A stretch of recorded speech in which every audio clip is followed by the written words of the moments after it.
നമസ്കാരം. കെട്ടിട നിർമ്മാണ സംബന്ധമായ അറിവുകൾ ഷെയർ ചെയ്യുന്ന ഈ പ്രോഗ്രാമിലേക്ക് ഏവർക്കും സ്വാഗതം. ഞാൻ രാജേഷ് മല്ലർക്കണ്ടി. ഇന്നത്തെ വിഷയം വീടുകളുടെ ഓരോ ഘട്ടങ്ങളാണ്. വീട് നിർമ്മാണ സമയത്ത് ഏതൊക്കെ ഘട്ടങ്ങളിലൂടെയാണ്, ഏതൊക്കെ സ്റ്റേജിലൂടെയാണ് ഒരു വീട് കടന്നു പോകുന്നത്. ഇത് പലർക്കും ഒരു സംശയമുള്ള കാര്യമാണ്. അടുത്തത് എന്താണെന്ന് പല ക്ലയൻസും ചോദിക്കാറുണ്ട്. ഇത് ആദ്യമൊന്നും ഇങ്ങനത്തെ പ്രശ്നങ്ങൾ ഉണ്ടാകില്ല. എന്നാൽ ഫിനിഷിംഗ് ആവുന്ന സമയത്ത് ആദ്യം എന്ത് ചെയ്യണം എന്നത് പലപ്പോഴും ഒരു സംശയമുണ്ടാക്കുന്ന കാര്യമാണ്. അതുകൊണ്ടാണ് ഇങ്ങനെയൊരു വീഡിയോ. പലരും ചോദിക്കുന്ന ഒരു സംശയമാണ്. വീഡിയോ സ്കിപ്പ് ചെയ്യാതെ എല്ലാവരും കാണുക. നമുക്ക് വീഡിയോയിലേക്ക് പോകാം.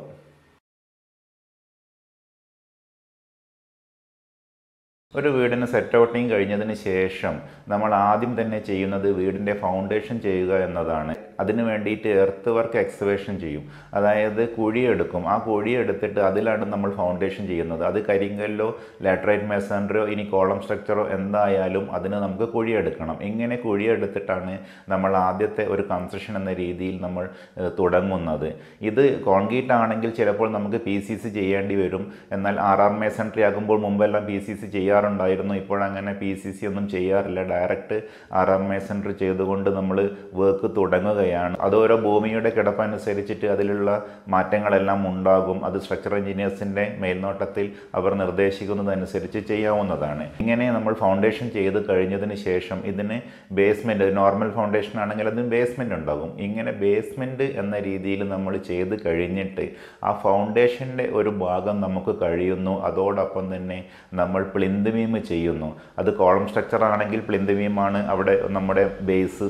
മേസൺറി തുടങ്ങുന്നതിന് മുമ്പ് നമുക്ക് ഒരു ബേസ് ഉണ്ടാക്കിയെടുക്കുന്നതിൻ്റെ അവസാനം എന്ന് പറയുന്നത് ബേസ്മെൻ്റാണ്. ആ ബേസ്മെൻറ്റിൻ്റെ അവസാനം പ്ലിന്ത് ബീം ആയിരിക്കും. അതായത് കോളം സ്ട്രക്ചർ ആണെങ്കിൽ പ്ലിന്ത് ബീം ആയിരിക്കും. അതുപോലെ തന്നെ RR മേസൺറിയോ ലാറ്ററൈറ്റ് മേസൺറിയോ എന്തായാലും അവിടെ ഒരു പ്ലിന്ത് ബീം ഉണ്ടാകും. അത് നമ്മൾ ഫൗണ്ടേഷന് മുകളിൽ ചെയ്യുമ്പോൾ അത് ബെൽറ്റ് എന്നൊക്കെ പറയാറുണ്ട്. ഈ ഒരു പ്ലിന്ത് ബീം ചെയ്ത് കഴിഞ്ഞാൽ പിന്നെ നമുക്ക് അതിന് ശേഷം അതിൻ്റെ ഉള്ളിൽ തറ നിറയ്ക്കേണ്ടി വരും. അതായത് എർത്ത് ഫില്ലിംഗ് ഉണ്ടാകും. ഈ എർത്ത് ഫില്ലിംഗ് കൂടി കഴിഞ്ഞാൽ പിന്നെ നമുക്ക് വീടിൻ്റെ മുകളിലേക്കുള്ള കൺസ്ട്രക്ഷൻ, സൂപ്പർ സ്ട്രക്ചർ വാൾസൊക്കെ നമുക്ക് ചെയ്യാം. ഇങ്ങനെ ചെയ്യുന്നത് അത് ലാറ്ററൈറ്റ് മേസൺറി ആകാം, അതല്ലെങ്കിൽ സിമെൻറ്റ് ബ്ലോക്സ് ആകാം. കോളം സ്ട്രക്ചർ ചെയ്തിട്ട് അതിന് ശേഷം അതിൻ്റെ പാർട്ടീഷൻ വാളുകളെല്ലാം ചെയ്യുന്ന രീതിയിലാകാം. എന്തോ ആകട്ടെ, എല്ലാം നമുക്ക് സൂപ്പർ സ്ട്രക്ചർ എന്ന രീതിയിൽ ഒരു സ്റ്റേജ് നമ്മളവിടെ ഒരു ഘട്ടം നമ്മൾ വീണ്ടും തുടങ്ങുന്നു. അതാണ് നമ്മുടെ വീടിൻ്റെ മുകളിലേക്ക് വരുന്ന ഒരു ഭാഗം. ഇങ്ങനെ സൂപ്പർ സ്ട്രക്ചർ വാള് പോകുന്ന, പടവ് ചെയ്തു വരുന്ന ഒരു അവസ്ഥയിൽ നമുക്ക് ചിലപ്പോൾ സ്റ്റെയർ കേസുകളെല്ലാം ഉണ്ടാകും. ഈ സ്റ്റെയർ കേസിൻ്റെ ലാൻഡിംഗ് ഒക്കെ ചില സമയം ലിൻഡലിനേക്കാളും താഴെയായിരിക്കും. അപ്പോൾ അവിടെ ഒരു കോൺക്രീറ്റിൻ്റെ സ്റ്റേജ് നമുക്ക് വരുന്നുണ്ട് ഈ ലാൻഡിങ് ചെയ്യാൻ വേണ്ടി. നമ്മുടെ പ്ലിന്ത് ബീം കഴിഞ്ഞതിന് ശേഷം നമ്മുടെ അടുത്ത കോൺക്രീറ്റ് അവിടെയായിരിക്കും. അതിനുശേഷം നമ്മൾ 2 ടൺ ഹൈറ്റ് വരെയോ നമ്മൾ ലിൻഡലൊക്കെ ചെയ്യുന്ന ആ ഒരു ഹൈറ്റ് വരെ നമ്മൾ മേസൺറി കഴിഞ്ഞിട്ട് അവിടെ ലിൻഡൽ ചെയ്യുന്നു. ഇങ്ങനെ ലിൻഡൽ ചെയ്യുന്ന സമയത്ത് ചില ഫ്ലാറ്റ് സൺഷെയ്ഡുകളൊക്കെ ആണെങ്കിൽ ഈ ലിൻഡലിൻ്റെ കൂടെ ഉണ്ടാകും. അതല്ല സ്ലോപ്പ് സൺഷെയ്ഡ് ആണെങ്കിൽ നമ്മൾ ആ ലിൻഡലിന് ശേഷം ഒരു വരി മേസൺറി കഴിഞ്ഞതിന് ശേഷമൊക്കെ ആയിരിക്കും സ്ലോപ്പ് സൺഷെയ്ഡ് ചെയ്യുന്നത്. ഇങ്ങനെ ഒരു സ്റ്റേജ് കഴിയുന്നു. അതിനുശേഷം നമ്മൾ RCC സ്ലാബുകളിലേക്കാണ് പോകുന്നത്. ഇത് ചിലപ്പോൾ പോർച്ചുകളോ സിറ്റ് ഔട്ടുകളോ എല്ലാം ചിലപ്പോൾ ഒരു 240 ഹൈറ്റിലൊക്കെ ചിലപ്പോൾ ഉണ്ടാകാം. എന്നാൽ അതിനുശേഷം ഒരു മെയിൻ സ്ലാബ് എന്ന് പറയുന്നത് ഗ്രൗണ്ട് ഫ്ലോറിൻ്റെ സ്ലാബാണ്. ഇത് RCC സ്ലാബ് നമുക്ക് അവിടെ ഒരു സ്റ്റേജ് ഉണ്ട്. ഈ RCC സ്ലാബ് ചെയ്ത് കഴിഞ്ഞാൽ അടുത്ത് ക്യൂറിങ് എല്ലാം കഴിഞ്ഞതിന് ശേഷം നമ്മൾ ഫസ്റ്റ് ഫ്ലോറിലേക്ക് നമ്മൾ സൂപ്പർ സ്ട്രക്ചർ വാൾസ് ചെയ്യുന്നു. Super structure walls first floor ചെയ്ത് കഴിഞ്ഞിട്ട് അവിടെയും ഇതുപോലെ ലിൻഡൽ ഉണ്ടാകും. അത് കഴിഞ്ഞിട്ട് സൺഷെയ്ഡുകൾ ഉണ്ടാകാം. അത് കഴിഞ്ഞിട്ട് ചുമർ കെട്ടി സ്ലാബിൻ്റെ ഹൈറ്റ് എത്തിക്കഴിഞ്ഞാൽ അവിടെ ഒരു സ്ലാബ് ഉണ്ടാവും. ഫസ്റ്റ് ഫ്ലോറിൻ്റെ സ്ലാബാണത്.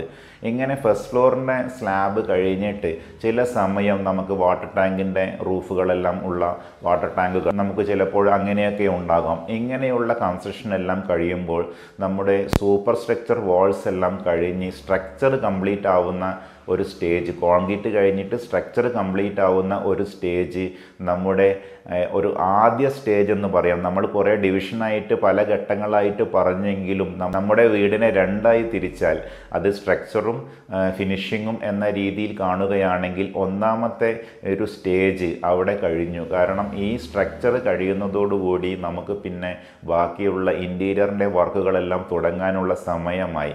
ഈ സ്ലാബ് സ്ട്രക്ചർ കഴിഞ്ഞാൽ സിവിൽ വർക്കായിട്ട് ഒരു പ്ലാസ്റ്ററിങ് അവിടെ ബാക്കി കിടക്കുന്നുണ്ട് എങ്കിലും നമുക്ക് അതിൻ്റെ മുമ്പ് ചില ഇൻറ്റീരിയറിലേക്ക് വരുന്ന ചില ഭാഗങ്ങൾ നമ്മൾ ചെയ്തു വെക്കേണ്ടതുണ്ട്. അതായത് അതിൻ്റെ രണ്ടാമത്തെ സ്റ്റേജിൽ ഫിനിഷിംഗ് സ്റ്റേജ് എന്ന് പറയാം. ഇവിടെ നമുക്ക് സിവിൽ വർക്കിലേക്ക് പ്ലാസ്റ്ററിങ് ചെയ്യുന്നതിന് മുമ്പ് നമുക്ക് ഒരു ജോയിനറീസ്, അതായത് ഡോസ് ആൻഡ് വിൻഡോസ് ഒക്കെ നമുക്ക് വെക്കാനുണ്ടാകും. ഇങ്ങനെ ചെയ്യണം. കാരണം ഈ ഡോസ് ആൻഡ് വിൻഡോസ് വെക്കുന്ന സമയത്ത് ചിലർ ഇലക്ട്രിക്കൽ കഴിഞ്ഞിട്ടാണോ ഡോസ് ആൻഡ് വിൻഡോസ് വെക്കേണ്ടത്, ഡോസ് ആൻഡ് വിൻഡോസ് കഴിഞ്ഞിട്ടാണോ ഇലക്ട്രിക്കൽ എന്ന ഒരു രണ്ട് സംശയങ്ങൾ പലർക്കും ഉണ്ടാകാറുണ്ട്. അത് ഓരോരുത്തരുടെ ആ സൗകര്യം അനുസരിച്ച് വീടിന് എന്താണോ നമുക്ക് പെട്ടെന്ന് ചെയ്യാൻ സാധിക്കുന്നത് അത് ചെയ്യാം. എന്നാലും ഈ ഇലക്ട്രിക്കലിന് വേണ്ടി നമ്മൾ ഈ ചുമരുകളെല്ലാം വെട്ടുന്ന സമയത്ത്, കട്ട് ചെയ്യുന്ന സമയത്ത് തീർച്ചയായും അവിടെ ചില ഏരിയകളെല്ലാം രണ്ട് ഓപ്പണിങ്ങുകൾ തമ്മിൽ ഇടയ്ക്ക് ഒരു ലാറ്ററൈറ്റിൻ്റെയൊക്കെ ഒരു 20 സെൻറ്റിമീറ്ററിൻ്റെയൊക്കെ വോളം ഉള്ളുവെങ്കിൽ അതെല്ലാം ക്രാക്ക് വരാനുള്ള ഒരു സാധ്യത കൂടുതലാണ്. ഇങ്ങനെ നമ്മൾ ജോയിനറി ചെയ്ത് കഴിഞ്ഞിട്ട് നമ്മൾ ഈ ഇലക്ട്രിക്കൽ ചെയ്യുകയാണെങ്കിൽ തീർച്ചയായും അതിനൊരു കൂട്ടിപ്പിടുത്തം ഉണ്ടാകും. അതുകൊണ്ട് തന്നെ ഇത് ക്രാക്ക് വരാനുള്ള സാധ്യത കുറയും. അതുകൊണ്ട് ആദ്യം ജോയിനറി ചെയ്തിട്ട് പിന്നെ ഇലക്ട്രിക്കൽ ചെയ്യുന്നതാണ് കൂടുതൽ നല്ലത്. ഈ ജോയിനറി ചെയ്യുന്ന സമയത്ത് അതോടൊപ്പം തന്നെ നമ്മൾ ഗ്രില്ല് സെറ്റ് ചെയ്യേണ്ടി വരും. കാരണം നമ്മൾ ഗ്രിൽസിൻ്റെ വർക്ക് അത് സ്ക്രൂ ടൈപ്പ് അല്ലെങ്കിൽ നമ്മൾ ഈ ജോയിനറിയുടെ കൂടെ തന്നെ നമ്മൾ ഫിക്സ് ചെയ്തുകൊണ്ടായിരിക്കും നമ്മൾ ചെയ്യേണ്ടത്. ഇങ്ങനെ ഗ്രില്ല് കൂടി വെച്ചുകൊണ്ടാണ് നമ്മൾ ജോയിനറി സെറ്റ് ചെയ്യുന്നത്. പിന്നെ ഇലക്ട്രിക്കലിൻ്റെ കാര്യം പറയുകയാണെങ്കിൽ രണ്ട് വിധത്തിൽ ഇലക്ട്രിക്കൽ കാര്യങ്ങൾ ഈ ഒരു സമയത്ത് ചെയ്യാറുണ്ട്. അതായത് പൈപ്പിംഗ് മാത്രം ചെയ്യുന്ന ഒരു സ്ഥിതി, പൈപ്പ് ചെയ്ത് കഴിഞ്ഞിട്ട് പ്ലാസ്റ്റർ ചെയ്തതിന് ശേഷം വയറിങ് ചെയ്യുന്ന ഒരു കാര്യമുണ്ട്. കാരണം ആദ്യം വയറിങ് ചെയ്ത് കഴിഞ്ഞാൽ പ്ലാസ്റ്ററിങ് കഴിയുമ്പോൾ അതിൽ സിമെൻ്റ് എല്ലാം ആകുന്ന ഒരു സ്ഥിതി ഉണ്ടാകും. അതുകൊണ്ട് ചില ആളുകളെല്ലാം ആദ്യം പൈപ്പിംഗ് ചെയ്തിട്ട് അതിന് ശേഷം പ്ലാസ്റ്ററിങ് കഴിഞ്ഞതിന് ശേഷമാണ് വയർ ചെയ്യുന്നത്. ഇങ്ങനെയും ചെയ്യാം, രണ്ട് വിധത്തിലും ചെയ്യാവുന്നതാണ്. ഇങ്ങനെ വയറിങ് ചെയ്ത് കഴിഞ്ഞാൽ നമുക്ക് പ്ലാസ്റ്ററിങ് ചെയ്യാം. പ്ലാസ്റ്ററിങ് ചെയ്യുന്നതിന് മുന്നേ ആയിട്ട് നമ്മൾ ഫ്ലോർ കോൺക്രീറ്റ് ചെയ്യും, PCC ചെയ്ത് കഴിഞ്ഞിട്ടാണ് പ്ലാസ്റ്ററിങ് ചെയ്യുന്നതെങ്കിൽ തീർച്ചയായും നമുക്ക് ഇതിൻ്റെ പ്ലാസ്റ്ററിങ് സമയത്ത് വീഴുന്ന സിമെൻ്റ് എല്ലാം ഈ PCC ഈ ഫ്ലോർ കോൺക്രീറ്റിൽ വന്ന് വീഴും. ആ പ്ലാസ്റ്ററിങ്ങിനുള്ള മോട്ടറൊക്കെ നമുക്ക് യൂസ് ചെയ്യാൻ പറ്റും വീണ്ടും. അതുകൊണ്ടാണ് മണ്ണിൽ വീഴില്ല. അങ്ങനെ വരുന്ന സമയത്ത് ആദ്യം ഫ്ലോർ കോൺക്രീറ്റ് ചെയ്തതിന് ശേഷമാണ് PCC ചെയ്തതിന് ശേഷമാണ് നമ്മൾ പ്ലാസ്റ്ററിങ് ചെയ്യുന്നത്. ഇങ്ങനെ പ്ലാസ്റ്ററിങ് കഴിയുന്നതോടുകൂടി സിവിൽ വർക്ക് നമുക്ക് വീട്ടിൻ്റെ മുകളിലുള്ള സിവിൽ വർക്കിൻ്റെ ഒരു പരിധി വരെ നമുക്ക് കഴിഞ്ഞിട്ടുണ്ടാകും. പിന്നെ ചില സമയം വല്ല പാരപ്പറ്റോ കാര്യങ്ങളോ എന്തെങ്കിലും ഉണ്ടെങ്കിൽ അത് ചിലപ്പോൾ അതിനോടനുബന്ധിച്ചിട്ട് ഉള്ളിലെ വർക്കുകൾ നടക്കുന്ന സമയത്ത് മറ്റുള്ള കാര്യങ്ങളെല്ലാം നടക്കുന്ന സമയത്ത് ചെയ്യുന്നുണ്ടാകും. കാര്യമായി സിവിൽ വർക്ക് കഴിയുന്നത് അവിടെയാണ്, ഈ പ്ലാസ്റ്ററിങ്ങോട് കൂടിയാണ്. വീടിൻ്റെ മുകളിലുള്ള കാര്യമാണ് പറയുന്നത്. അതോടൊപ്പം തന്നെ നമുക്ക് അടുത്ത സ്റ്റേജിലേക്കുള്ള ഇൻറ്റീരിയർ ആയിട്ടുള്ള മറ്റ് കാര്യങ്ങളിലേക്ക് നമുക്ക് പോകേണ്ടതുണ്ട്. ഇൻറ്റീരിയറിനെ കുറിച്ച് പറയുകയാണെങ്കിൽ നമുക്ക് സീലിങ്ങിലൊക്കെ എന്തെങ്കിലും ജിപ്സം ബോർഡുകളോ മറ്റ് എന്തെങ്കിലും സീലിംഗ് വർക്കുകളെല്ലാം ഉണ്ടെങ്കിൽ തീർച്ചയായും നമ്മൾ അത് ഈ ഒരു പ്ലാസ്റ്ററിങ് കഴിഞ്ഞിട്ട് അതിൻ്റെ ക്യൂറിങ് കഴിഞ്ഞ ഉടനെ തന്നെ ചെയ്യുന്നതാണ് നല്ലത്. കാരണം അതിനുശേഷം നമുക്ക് പുട്ടി വർക്കുകളെല്ലാം ഉണ്ട്. ഈ പുട്ടി ചെയ്ത് കഴിഞ്ഞിട്ട് പിന്നീട് സീലിങ്ങിന് വേണ്ടി നമ്മൾ പിന്നെയും ചെയ്യുന്ന സമയത്ത് ഇതിൻ്റെ ജോയിൻസ് ഒക്കെ ബുദ്ധിമുട്ടുണ്ടാക്കും. അതുകൊണ്ട് തന്നെ നമ്മൾ ആവശ്യമില്ലാത്ത സ്ഥലത്ത്, കാരണം സീലിംഗ് വരുന്ന ഒരു സ്ഥലത്ത് നമ്മൾ പുട്ടിയിടേണ്ട ആവശ്യമില്ല. അതുകൊണ്ട് തന്നെ നമ്മൾ സീലിംഗ് വർക്ക് കഴിഞ്ഞതിന് ശേഷം നമ്മൾ പുട്ടി വർക്കുകളെല്ലാം ചെയ്യുന്നതാണ് നല്ലത്. ഈ ഇലക്ട്രിക്കൽ പൈപ്പിംഗ് ഒക്കെ നടക്കുന്ന സമയത്ത്, വയറിംഗ് ഒക്കെ നടക്കുന്ന സമയത്ത് നമുക്ക് മറ്റൊരു കാര്യം കൂടി ചെയ്യാവുന്നതാണ്. അതായത് പ്ലംബിങ്ങിൻ്റെ വർക്കൊക്കെ, വീടിൻ്റെ ഉള്ളിലുള്ള ടോയ്ലറ്റ്സ് എല്ലാം പ്ലാസ്റ്ററിങ് കഴിഞ്ഞിട്ടുണ്ടാകും. അതുകൊണ്ട് തന്നെ ടോയ്ലറ്റ്സിൻ്റെ ഉള്ളിലുള്ള പ്ലംബിംഗ് വർക്കുകളെല്ലാം, ഈ ക്ലോസറ്റ് എല്ലാം വെക്കാനുള്ള കാര്യങ്ങളെല്ലാം നമുക്ക് അതിൻ്റെ ലൈനൊക്കെ കൺസീൽഡ് ലൈനുകളെല്ലാം നമുക്ക് ചെയ്ത് വെക്കാവുന്നതാണ്. ഇതെല്ലാം കൺസീൽഡ് ചെയ്തുകൊണ്ട് ഉള്ളിലുള്ള കാര്യങ്ങളെല്ലാം പ്ലംബിംഗ് വർക്കുകളെല്ലാം ചെയ്തുകൊണ്ട് പുറത്തേക്ക് ചെയ്തു വെക്കുന്ന ഒരു രീതിയിൽ. കാരണം അതിനുശേഷം നമുക്ക് മറ്റ് വർക്കുകൾ ഉള്ളത് കൊണ്ട് തന്നെ ആദ്യം അകത്തുള്ള വർക്കുകൾ തീർത്തു കൊടുക്കുന്ന ഒരു കാര്യമായിട്ട് നമുക്ക് പ്ലംബിംഗ് വർക്ക് കൂടി നമുക്ക് ഇതോടൊപ്പം തന്നെ ചെയ്യാവുന്നതാണ്. കൺസീൽഡ് ആയിട്ടുള്ള പ്ലംബിംഗ് വർക്കുകൾ ചെയ്ത് കഴിഞ്ഞാൽ ഈ വാട്ടർ ടാങ്കൊക്കെ വെച്ചിട്ട് അത് ചാർജ് ചെയ്ത് നോക്കേണ്ടി വരും. പ്ലംബേഴ്സിന് അങ്ങനെയുള്ള ഒരു വർക്ക് ഉണ്ട്. കാരണം ടൈൽ ചെയ്ത് കഴിഞ്ഞാൽ ലീക്ക് ഉണ്ടാവാതിരിക്കാനാണ് ഇങ്ങനെയുള്ള ആദ്യം തന്നെ കൺസീൽഡ് വർക്കുകളെല്ലാം നമ്മൾ പ്ലംബിംഗ് വർക്കുകളെല്ലാം ചെയ്ത് കഴിഞ്ഞതിന് ശേഷം വാട്ടർ ടാങ്ക് വെച്ചിട്ട് വെള്ളം ചാർജ് ചെയ്ത് നോക്കുന്നത്. ലീക്കില്ല എന്ന് ഉറപ്പ് വരുത്തിയതിന് ശേഷമാണ് വാട്ടർ പ്രൂഫ് വർക്കുകളിലേക്കും വാൾ ടൈലിൻ്റെ വർക്കിലേക്കെല്ലാം നമ്മൾ പോകുന്നത്. വാട്ടർ പ്രൂഫ് വർക്കുകളെല്ലാം കഴിഞ്ഞിട്ട് നമുക്ക് ടോയ്ലറ്റിൻ്റെ ടൈൽസുകളെല്ലാം നമുക്ക് ഒട്ടിക്കാം. ഇങ്ങനെ ടോയ്ലറ്റിൻ്റെ വാൾ ടൈൽസും ഫ്ലോർ ടൈൽസും എല്ലാം ഒട്ടിച്ച് കഴിഞ്ഞാൽ നമുക്ക് ആ ടോയ്ലറ്റിൻ്റെ ഒരു ഭാഗം നമുക്ക് കഴിഞ്ഞു. അതിനുശേഷമാണ് നമുക്ക് അകത്തെ ഫ്ലോറിങ്ങുകൾ മറ്റു റൂമുകളുടെ ഫ്ലോറിംഗ് എല്ലാം ചെയ്യാൻ നല്ലത്. ഫ്ലോറിങ് ചെയ്യുന്ന സമയത്ത് നമ്മൾ ആദ്യം എല്ലാം ഫ്ലോർ മുഴുവൻ ചെയ്തതിന് ശേഷം നമുക്ക് ഈ സ്റ്റെപ്പുകളെല്ലാം ഉണ്ടെങ്കിൽ അതിൽ ഗ്രാനൈറ്റോ മറ്റു കാര്യങ്ങളോ ഉണ്ടെങ്കിൽ അതെല്ലാം ചെയ്യാനുണ്ടാകും. സ്റ്റെയർ കേസിൻ്റെയൊക്കെ സ്റ്റെപ്പുകൾ ചെയ്യാനുണ്ടാവും. ഈ ഫ്ലോറിംഗ് വർക്ക് കഴിഞ്ഞ ഉടനെ തന്നെ നമുക്ക് കിച്ചണൊക്കെ മോഡുലാർ കിച്ചണൊക്കെ സെറ്റ് ചെയ്യാവുന്നതാണ്. ഈ ഒരു അവസരത്തിൽ തന്നെ നമുക്ക് വിൻഡോസിൻ്റെയൊക്കെ ഷട്ടറിൻ്റെയൊക്കെ വർക്ക് സ്റ്റാർട്ട് ചെയ്യും. കാരണം മുമ്പ് നമ്മൾ ജോയിനറീസ് ചെയ്ത് വെച്ച സമയത്ത് പ്ലാസ്റ്ററിങ്ങിന് വേണ്ടി ജോയിനറീസ് ചെയ്ത് വെച്ചപ്പോൾ നമ്മൾ ഷട്ടറൊന്നും ചെയ്തിട്ടില്ല. അതുകൊണ്ട് തന്നെ നമുക്ക് ഈ ഒരു അവസരത്തിൽ ഷട്ടേഴ്സിൻ്റെയൊക്കെ വർക്കിലേക്ക് നമുക്ക് വരാവുന്നതാണ്. കാരണം പെയിൻറ്റേഴ്സിനൊക്കെ ഈ ഷട്ടറൊക്കെ പോളിഷ് ചെയ്യാനൊക്കെ ഉണ്ടാവും. അതുകൊണ്ട് തന്നെ കുറച്ച് നേരത്തെ, അതായത് നമ്മൾ പെയിൻറ്റിങ് ഫിനിഷിംഗ് ഒക്കെ വരുന്നതിൻ്റെ കുറച്ച് മുന്നേ തന്നെ നമ്മൾ ഷട്ടേഴ്സൊക്കെ ചെയ്ത് വെച്ചിട്ട് അതെല്ലാം സെറ്റ് ചെയ്യുകയാണെങ്കിൽ പെയിൻറ്റേഴ്സ് അത് കുറച്ചുകൂടി ഈസി ആവും. കിച്ചണൊക്കെ മോഡുലാർ സെറ്റ് ചെയ്ത് കഴിഞ്ഞാൽ ഉടനെ തന്നെ നമുക്ക് ഇൻറ്റീരിയർ ടീമിന് കോമൺ സ്പേസിലുള്ള വാഷ് കൗണ്ടേഴ്സോ അതല്ലെങ്കിൽ ഡൈനിങ്ങുമായിട്ട് ബന്ധപ്പെട്ടിട്ട് ക്രോക്കറി അതല്ലെങ്കിൽ മറ്റ് വർക്കുകളെല്ലാം ഉണ്ടാകും. റൂംസിൻ്റെ ബെഡ്റൂംസിൻ്റെ ഇൻറ്റീരിയറൊക്കെ ചെയ്യാനുണ്ടാകും. ഇതൊക്കെ ഫ്ലോറിങ് കഴിഞ്ഞതുകൊണ്ട് തന്നെ പെയിൻറ്റിംഗ് ഒക്കെ പ്രൈമറോ അതല്ലെങ്കിൽ ബേസ് കോട്ടോ എല്ലാം കഴിഞ്ഞതുകൊണ്ട് തന്നെ നമുക്ക് വേണമെങ്കിൽ ഇൻറ്റീരിയർ എന്ന രീതിയിൽ റൂം ഫർണിഷിംഗ് എന്ന രീതിയിലുള്ള വർക്കുകളെല്ലാം നമുക്ക് അവിടെ ചെയ്യാവുന്നതാണ്. ഇങ്ങനെ നമ്മൾ ഇൻറ്റീരിയറിൻ്റെ ഒരു സ്റ്റേജ് കാര്യമായിട്ടുള്ള എന്തൊക്കെ ഇൻറ്റീരിയർ ഉണ്ടോ അതെല്ലാം ചെയ്ത് കഴിയുമ്പോഴേക്കും നമുക്ക് ഈ പെയിൻറ്റേഴ്സിന് ബാക്കിയുള്ള പെയിൻറ്റിങ് ഫിനിഷിങ്ങുകളെല്ലാം ചെയ്യാൻ സാധിക്കും.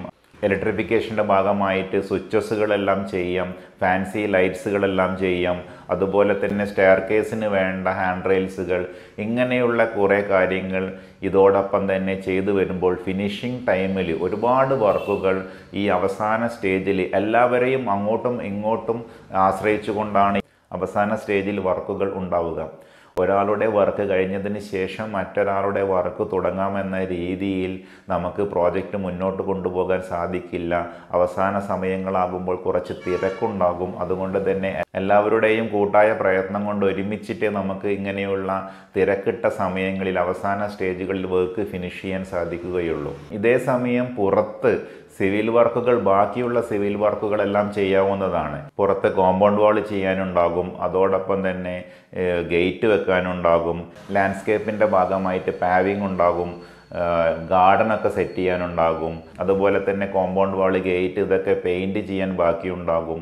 ഇങ്ങനെയുള്ള കുറേ കാര്യങ്ങൾ ഉള്ളിലെ വർക്ക്, ഇൻറ്റീരിയർ വർക്കുകൾ നടക്കുമ്പോൾ തന്നെ പുറത്തുള്ള കുറേ വർക്കുകൾ നടക്കുന്നുണ്ടാകും. ഈ പെയിൻറ്റേഴ്സിനൊക്കെ അവസാന സമയം ഈ ഉള്ളിലെ എല്ലാ കാര്യങ്ങളും ഫിനിഷ് ചെയ്ത് കഴിയുമ്പോൾ തന്നെ അവർക്ക് പുറത്തും കുറേ വർക്കുകൾ ബാക്കിയുണ്ടാകും. ഇലക്ട്രിക്കലിൻ്റെ ഭാഗമായിട്ട് കുറേ ലൈറ്റ്സുകളെല്ലാം എക്സ്റ്റീരിയറിലും ചെയ്യാനുണ്ടാകും, ഫാൻസി ലൈറ്റ്സ്. ഇങ്ങനെയുള്ള കുറേ വർക്കുകൾ നമുക്ക് അവസാന സമയത്ത് നമുക്കുണ്ടാകും. അതോടൊപ്പം തന്നെ വീടിൻ്റെ ഉള്ളിലെ ഫർണിഷിങ്ങിൻ്റെ കാര്യങ്ങൾ, നമ്മളിപ്പോൾ ഇൻറ്റീരിയർ എന്ന് പറഞ്ഞിട്ട് നമ്മൾ എല്ലാം ഇൻറ്റീരിയർ ചെയ്യണമെന്നില്ല. റൂംസൊക്കെ ഇൻറ്റീരിയർ ചെയ്താലും ചിലപ്പോൾ ഡൈനിങ് ടേബിൾ, ചെയേഴ്സ്, സോഫ, ഇങ്ങനെയുള്ള കുറേ കാര്യങ്ങൾ ചിലപ്പോൾ നമ്മൾ വേറെ തന്നെ നമ്മൾ വാങ്ങുന്നതായിരിക്കാം. നമ്മൾ മറ്റുള്ള ഇൻറ്റീരിയർ വർക്കുകൾ ചെയ്തതുപോലെ നമ്മൾ അവിടെ നിന്നും സൈറ്റിൽ നിന്നും ഉണ്ടാക്കിയിരിക്കുന്നതായിരിക്കില്ല. പുറത്തു നിന്ന് നമ്മൾ പർച്ചേസ് ചെയ്യുന്ന മറ്റ് കാര്യങ്ങളുണ്ടാകും. വീടുമായിട്ട് ബന്ധപ്പെട്ടിട്ട്, കിച്ചണുമായിട്ട് ബന്ധപ്പെട്ടിട്ടുള്ള കുറേ കാര്യങ്ങൾ, നമുക്ക് ഹോബ്, ഹുഡ്, ഇതൊക്കെ കിച്ചണിൻ്റെയൊക്കെ ഒരു ഭാഗമായിട്ട് നമ്മൾ അതെല്ലാം അളവനുസരിച്ചിട്ടായിരിക്കും മുമ്പ് ചെയ്ത് വെച്ചിട്ടുണ്ടാവുക. കിച്ചൺ ആക്സറീസ് മാത്രമേ സെറ്റ് ചെയ്തിട്ടുണ്ടാവുകയുള്ളൂ. എന്നാൽ ഹോബും ഹുഡൊക്കെ സ്പേസ് അവിടെ ഇട്ട് വെച്ചിട്ടേ ഉണ്ടാവുകയുള്ളൂ. ഇത് ഈ അവസാന സമയത്ത് നമ്മൾ വെക്കും. കാരണം നേരത്തെ അതൊക്കെ വാങ്ങി വെച്ചിട്ടുണ്ടെങ്കിൽ അതിൻ്റെ വാറണ്ടി എല്ലാം നഷ്ടപ്പെടും. അതുകൊണ്ട് തന്നെ അവസാന സമയത്താണ് നമ്മൾ ഇതെല്ലാം ഫിക്സ് ചെയ്യുക. നേരത്തെ ടൈൽസ് നമ്മൾ ചെയ്ത് വെച്ചത് കൊണ്ട് തന്നെ ബാത്റൂമിൽ സീലിങ്ങോ അല്ലെങ്കിൽ അതിൻ്റെ സൈഡിലുള്ള വാൾ ടൈൽസൊക്കെ ഒട്ടിച്ചതിന് ശേഷം ബാക്കിയുള്ള പെയിൻറ്റിങ് എല്ലാം കഴിഞ്ഞ് വെക്കുന്ന ഒരു അവസരത്തിൽ നമുക്ക് ബാത്റൂമിൽ വേറെ മറ്റു വർക്കുകളൊന്നും ഇല്ലാത്തത് കൊണ്ട് തന്നെ ഫിനിഷിംഗ് സമയത്ത് പ്ലംബേഴ്സിന് സാനിറ്ററി ഫിറ്റിങ്സും CP ഫിറ്റിങ്സും എല്ലാം ചെയ്യാൻ സാധിക്കും. ഇങ്ങനെയുള്ള കാര്യങ്ങളെല്ലാം ഒരു വഴിക്ക് ഇവർക്ക് ചെയ്തെടുക്കാം. മറ്റു വർക്കുകൾ അപ്പുറം നടക്കുന്ന സമയത്ത് തന്നെ പ്ലംബേഴ്സിന് ഇങ്ങനെയുള്ള കാര്യങ്ങൾ ചെയ്യാൻ സാധിക്കും. എക്സ്റ്റീരിയർ വർക്കിലാണെങ്കിൽ നമുക്ക് സ്ലോ പ്രൂഫൊക്കെ ആണെങ്കിൽ നമുക്ക് അതിൻ്റെ റൂഫിംഗ് ആയിട്ട് ബന്ധപ്പെട്ടിട്ട് ഓടോ അതല്ലെങ്കിൽ ഷിംഗിൾസോ പോലെയുള്ള മറ്റ് കാര്യങ്ങളെല്ലാം ചെയ്യാനുണ്ടാകും. ഇങ്ങനെയുള്ള കാര്യങ്ങൾ എക്സ്റ്റീരിയറിൻ്റെ ഭാഗമായിട്ട് പുറത്ത് നടക്കുന്നുണ്ടാകും. ഇതൊക്കെ ഇൻറ്റീരിയറിനെ ഉള്ളിൽ നടക്കുന്ന വർക്കിനെ ബാധിക്കാതെ തന്നെ പുറത്ത് ഇങ്ങനെയുള്ള കുറച്ച് വർക്കുകൾ കൂടി ഇതേ സമയം നടക്കുന്നുണ്ടാകും. ഇതേ സമയം പുറത്ത് septic tank, rain water harvesting tank, അതല്ലെങ്കിൽ വേസ്റ്റ് വാട്ടർ ടാങ്ക്, ഇങ്ങനെയുള്ള കുറേ വർക്കുകൾ നമുക്ക് പുറത്ത് നടക്കുന്നുണ്ടാകും. അതുപോലെ വാൾപേപ്പറുകൾ, ടെക്സ്ചർ പെയിൻറ്റിങ്ങുകൾ, അതല്ലെങ്കിൽ മറ്റ് ഇൻറ്റീരിയറായിട്ട് ബന്ധപ്പെട്ടിട്ടുള്ള ഡെക്കറേഷനായിട്ട് ബന്ധപ്പെട്ടിട്ടുള്ള പല കാര്യങ്ങളും ഈ ഒരു അവസരത്തിൽ ചെയ്യാനുണ്ടാകും. ഇങ്ങനെയുള്ള കാര്യങ്ങളെല്ലാം എന്താണോ നിങ്ങളുടെ വീടിൻ്റെ ഡിസൈനുമായിട്ട് ബന്ധപ്പെട്ടിട്ടുള്ളത് അതെല്ലാം ഈ ഒരു അവസരത്തിൽ ചെയ്യേണ്ടതാണ്. അതുപോലെ കുറേ ഗ്ലാസിൻ്റെ വർക്കുകളൊക്കെ ചിലപ്പോഴുണ്ടാകും. കാരണം നമ്മൾ വലിയ ഓപ്പണിങ്ങുകളെല്ലാം ടഫ് ആൻഡ് ഗ്ലാസ്സുകളൊക്കെ ആണെങ്കിൽ അതിൻ്റെ വർക്ക് ഉണ്ടാകും. സ്റ്റെയർ കേസൊക്കെ ഗ്ലാസ് ആണെങ്കിൽ അതിൻ്റെ വർക്ക് ഉണ്ടാകും. സ്കൈലൈറ്റ്സ് ഉണ്ടെങ്കിൽ അതിൻ്റെ വർക്ക് ഉണ്ടാകും. ഗ്ലാസുമായിട്ട് ബന്ധപ്പെട്ട കുറേ വർക്കുകൾ. ഇനി അതല്ലെങ്കിൽ ടോയ്ലറ്റ്സിലൊക്കെ മിറർ ചെയ്യാനുണ്ടാകും, ബെഡ്റൂംസിലൊക്കെ മിറർ ചെയ്യാനുണ്ടാകും. നിഷ് ഉണ്ടെങ്കിൽ അതേ ഗ്ലാസിൻ്റെ തട്ടുകൾ ഇടാനുണ്ടാകും. അതുപോലെ ക്രോക്കറി ആയിട്ട് ബന്ധപ്പെട്ടിട്ടുള്ള ഷോക്കേസുകൾ, ഇതിലെല്ലാം നമുക്ക് ഗ്ലാസ് ചെയ്യാനുണ്ടാകും. ഇങ്ങനെ കുറേ അധികം ഗ്ലാസിൻ്റെ വർക്കുകളെല്ലാം ഈ ഒരു അവസരത്തിൽ ചെയ്യാനുണ്ടാകും. അതുപോലെ കേർട്ടൻ ഉണ്ടാകും. വിൻഡോസൊക്കെ നമ്മൾ കുറേ ചെയ്ത് വെച്ചതാണല്ലോ, അവിടെയെല്ലാം നമുക്ക് കേർട്ടൻസ്, അത് ഏത് ടൈപ്പ് കേർട്ടൻസ് ആയാലും അങ്ങനെയുള്ള കേർട്ടൻ്റെയൊക്കെ വർക്ക് ആ സമയത്ത് നമുക്ക് ചെയ്യാനുണ്ടാകും. ഫാൻസി ലൈറ്റിനോടൊപ്പം തന്നെ ഫാന് ചെയ്യാനുണ്ടാകും. സീലിംഗ് ഫാനുകൾ, വാൾ ഫാനുകൾ, അതല്ലെങ്കിൽ ടോയ്ലറ്റിലെ എക്സോസ്റ്റ് ഫാൻസ്, ഇങ്ങനെയുള്ള കുറേ കാര്യങ്ങളെല്ലാം ഇതോടൊപ്പം തന്നെ ഫാൻസി ലൈറ്റ്സിനൊപ്പം തന്നെ നമുക്ക് ചെയ്യാനുണ്ടാകും. ഒരുപാട് കാര്യങ്ങൾ ഇങ്ങനെ പറഞ്ഞു പോയപ്പോൾ ഏതെങ്കിലും വിട്ടുപോയിട്ടുണ്ടോ എന്ന് അറിയില്ല. ഏതായാലും ഈ വീഡിയോ നിങ്ങൾക്ക് ഇഷ്ടപ്പെട്ടെങ്കിൽ തീർച്ചയായും ലൈക്ക് ചെയ്യുക, കമൻറ്റ് ചെയ്യുക, ഷെയർ ചെയ്യുക. ആരെങ്കിലും സബ്സ്ക്രൈബ് ചെയ്തിട്ടില്ലെങ്കിൽ തീർച്ചയായും സബ്സ്ക്രൈബ് ചെയ്യുക. മറ്റൊരു വീഡിയോയുമായി വീണ്ടും വരുന്നതായിരിക്കും. നന്ദി, നമസ്കാരം.